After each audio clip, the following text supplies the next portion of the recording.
What's up, everybody? It's Brody Frye. Today, I want to talk to you guys about calming the mind. So everybody fucking relax and stay tuned. Hey everyone, it's Brody Frye, and here we dive deep into difficult questions. We'll map out thoughts, theories, and crazy ideas for the love of knowledge and growth. So, how do we answer some of the mind's toughest questions? This is the Mind Hiking Podcast.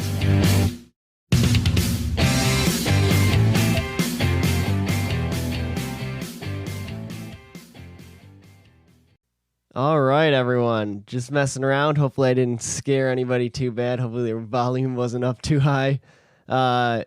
Seriously, though, this is definitely a struggle that I deal with in my personal life.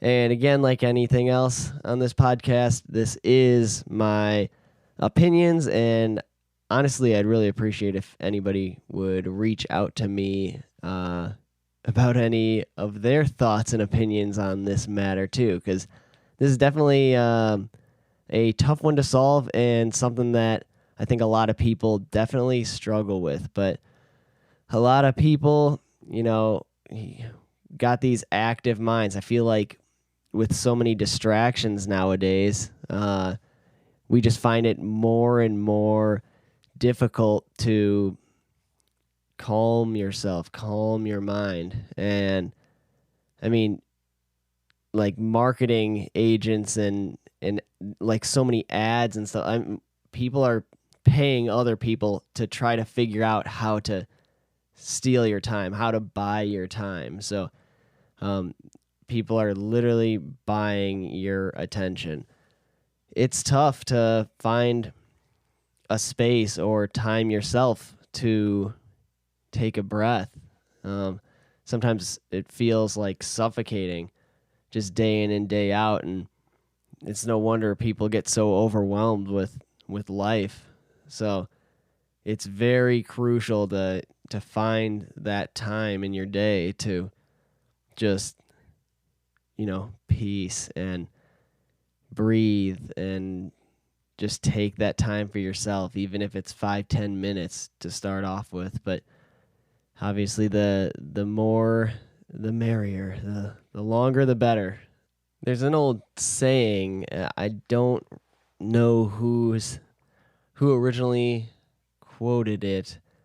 I believe it's just like an old Zen proverb, but it goes something along the lines of, if you don't have time to meditate for an hour a day, meditate for 2 hours a day. And basically, at first glance, it's like, what the fuck? But, basically what it's saying is, if you're stressed and you find yourself like not being able to focus on things, or you're struggling, overwhelmed, it's basically just saying like that means you need time for yourself. You need to focus on yourself a little bit. So take a break. Have you ever noticed how if you do take a good long break, or even a better example would be like after a long, hard-earned vacation, and you come back and you're so much more productive at work, it's just so much more beneficial and rewarding and refreshing to come back after a good rest. And that's basically what the quote is trying to get across. There's an example of this that I just absolutely love this. So, like, as incredible as our minds and our brains are, and like the capacity for knowledge in our brains and our mind, that never ceases to amaze me. It's absolutely incredible. So it kind of like contradicts that a little bit, but putting that capacity for knowledge aside, I'm more referring to like the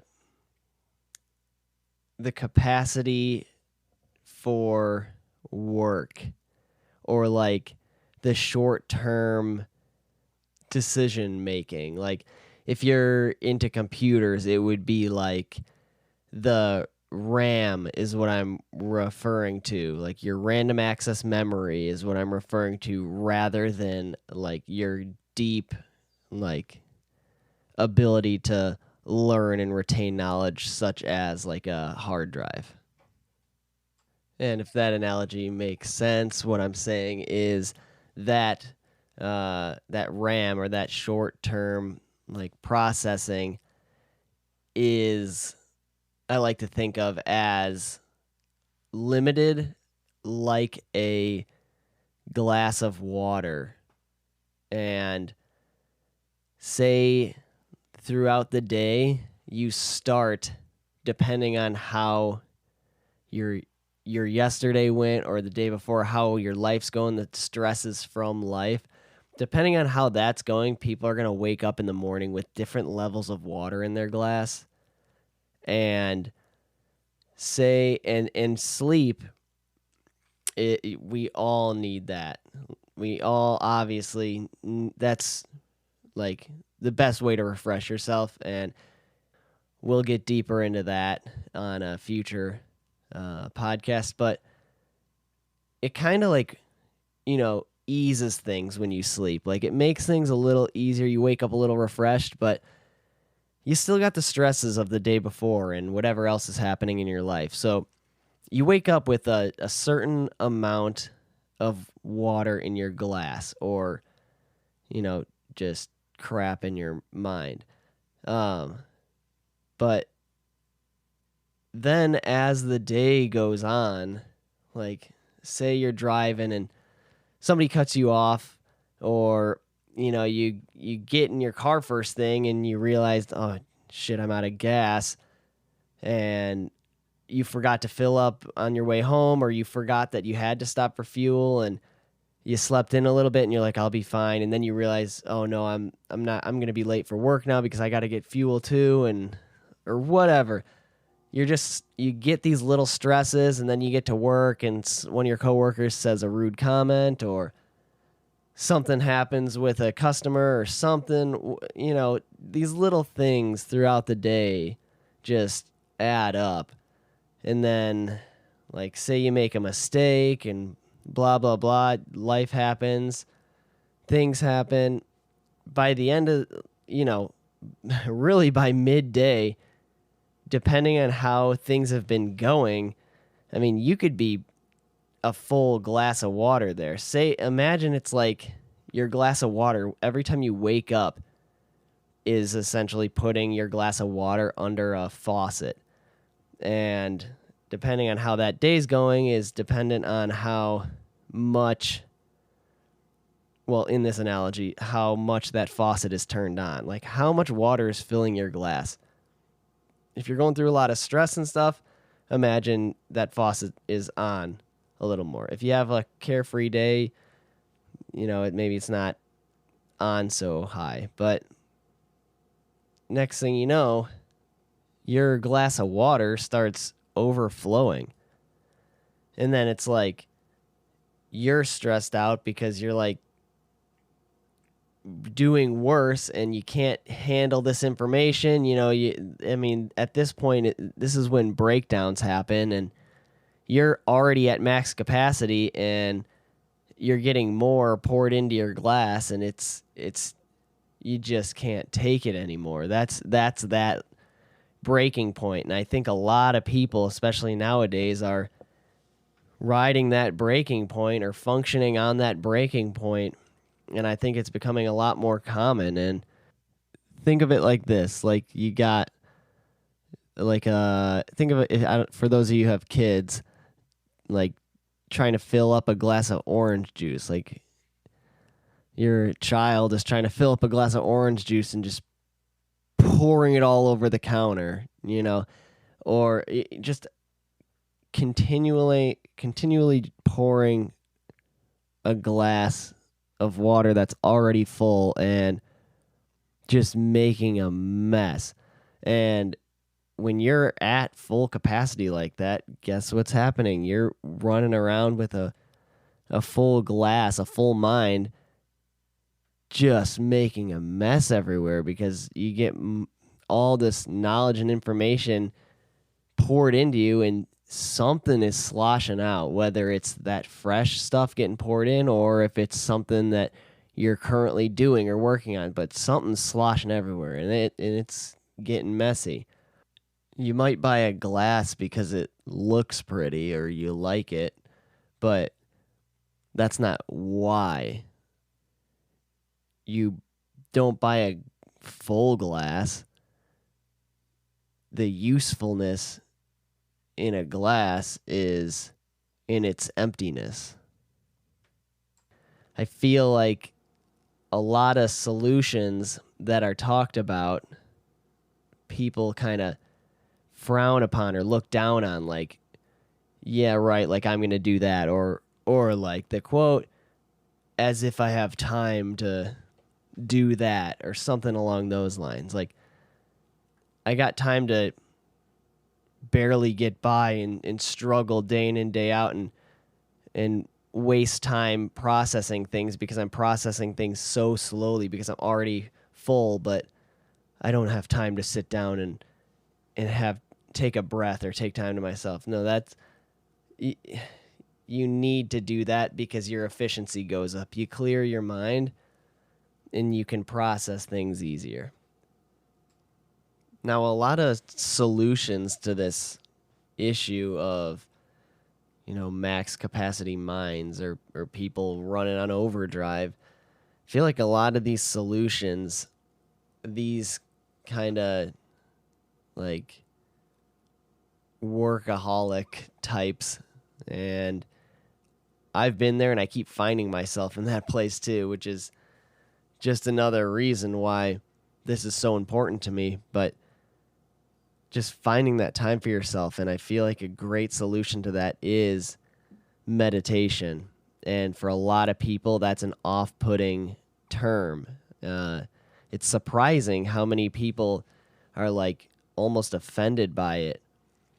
And I feel like it just gets a bad reputation just because you don't, some may not want to associate with a certain crowd that does this, but there's a lot of successful business people that do this because it helps. And honestly, that is the reason why I decided to give it a try, just because where I was at, just feeling so stressed, like at that point, I was ready to try anything. I mean, if it helped, I was ready to try it. And let me tell you, it does help, like immediately. And there's so many different ways to go about it as well. I mean, so like for me, like I have seriously bad ADHD, if you cannot tell by these podcasts, because I am all over the place all the time. But, I found it difficult to sit there in silence. So what helped me was like some sort of guidance. So I would just look up like basic standard guided meditations and just short ones, like 5, maybe if I was feeling it, 10 minutes. And I'm like, okay, well, let's just give this a shot. If it helps, I'll do it one time thing, see what happens kind of thing. And it's amazing how you feel afterwards. It's like your mind feels like you just had a full night's rest. It's great. So this is just a way that I like to, calm my mind. And this is kind of more of like if you are in your own space kind of fix. I mean, honestly, you could do this anywhere, but if you feel most comfortable doing it at home, then definitely I would recommend that. But more ways to, really the key takeaway here is get your mind cleared by taking time to yourself and just relaxing it. Whether that be another way would be some form of breathing technique where you take deep, long, slow breaths and count your in breaths and out breaths. Another great way, and again, it takes such a short amount of time. I mean, within minutes, you can completely change your mood and your attitude. And another way to do this would be, and I find this one very beneficial, is just a short walk. Just stand up, and especially if you're working in an office job where you're sitting, definitely recommend this. Definitely get up and walk around. Just even if it's like the best thing to do is get outside first of all. If you can't, then just do a lap around the office or whatever. But definitely recommend getting outside, even if it's on a lunch break. Just a walk in the park or whatever, and like just be outside. There's something amazing about being around trees and birds. So it's ultra soothing. This world we're living in is just so fast paced and so in your face and attention grabbing, this and that, and like it's just so fast that like we never have time to just breathe. So whether you want to give this meditation thing a try or not, I highly recommend it. And even if it's not like you got to do this multiple times a day, every day for multiple hours. No, I don't.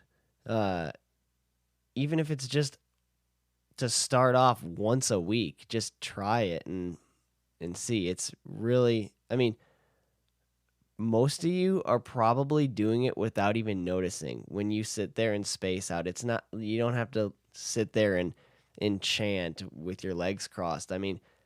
There's all sorts of meditations. And you don't even have to have your eyes closed, really. They're like my other example, walk in the park. There are walking meditations and stuff like that. So really, all meditation is bringing your mind to the present moment, bringing your mind to now, and focusing on what you're doing, every step you're taking, every movement you're making, your breaths, your in-breath and out-breath, your breathing is what connects you. This is like your source. And your feelings are so important. You need to pay attention to those as well. If you're feeling anxious, then you are focusing on the future.